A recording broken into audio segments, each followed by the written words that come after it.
Catan is a classic and iconic board game that is still going strong since its original release in 1995, sparking tons of spin-off games. The name of the game in classic Catan is to build settlements and cities to expand your territory, obtaining and trading resources to get to 10 victory points.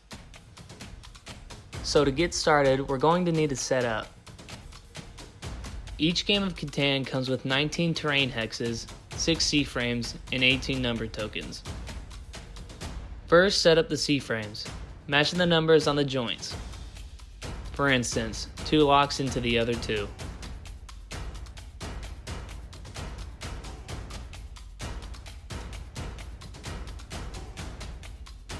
Now go ahead and fill in the board with each terrain hex, including the desert in any random pattern, but I would spread them out as best as possible.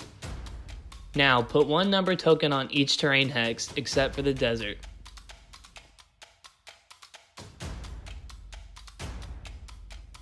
Take the robber, which is the gray statue, and put it right on the desert.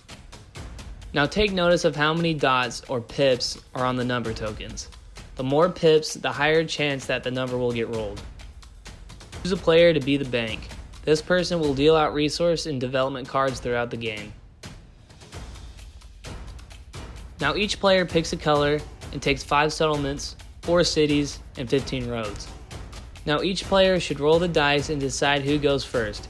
Highest roll goes first, second highest roll goes second, and so on. Now each player gets to place 2 settlements and 2 roads. Each settlement must be placed on intersections, and roads must be placed on paths. The highest roller goes first, placing 1 settlement and 1 road connecting to it. It's a good idea to try and get as many different terrain hexes as possible. Now, a very important nuance of Catan is the distance rule. You cannot put a settlement 3 intersections around another settlement, but roads can touch other people's roads. Now, after the first person goes, the rest of the players follow. If you place a settlement on a harbor, you can get a useful bonus depending on what ship is near you. Now when everyone is done placing their first roads and settlements, start back from the top and everyone place their second settlements and roads. Congratulations, you just set up your first game of Catan. Now it's time to play. Start from the player who had the highest roll and then figure out if you want to go clockwise or counterclockwise. Now each hex produces a different resource. Hills produce bricks, forests produce lumber, mountains produce ore, fields produce grain, pastures produce wool, deserts produce nothing. Now go ahead and roll the dice, and whatever number is rolled, those hexes with the same number tokens produce a resource. If you're lacking a resource, whoever's turn it is can open up trade. Trade is where players can trade with each other for resources and resources only. Also, at any point you can trade 4 of the same resources for 1 new resource. Also, if you're on a harbor, the docks near you allow for better trades. Now that you have a lot of resources, it's time to start building and expanding.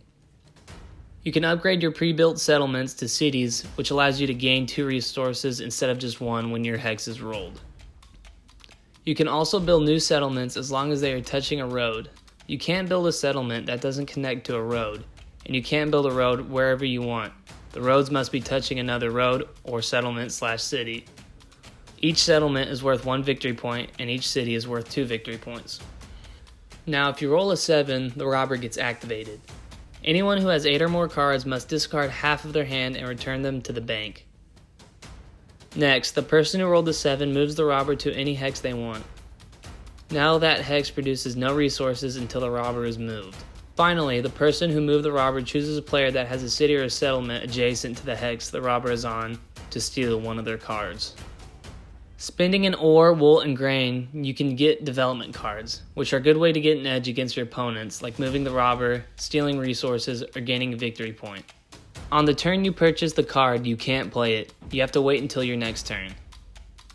The cards themselves explain how each one functions, but if you get 3 knight cards, you're awarded one of the 2 special cards, Largest Army. The other special card is Longest Road, which is awarded to the player with 5 consecutive roads. Each is worth 2 victory points, but if someone gets more knights than you or a longer road than you lose that special card and the points that came with it. Congrats! You have just played and maybe won your first game of Catan. If you want to play with more people, you can get the expansion pack.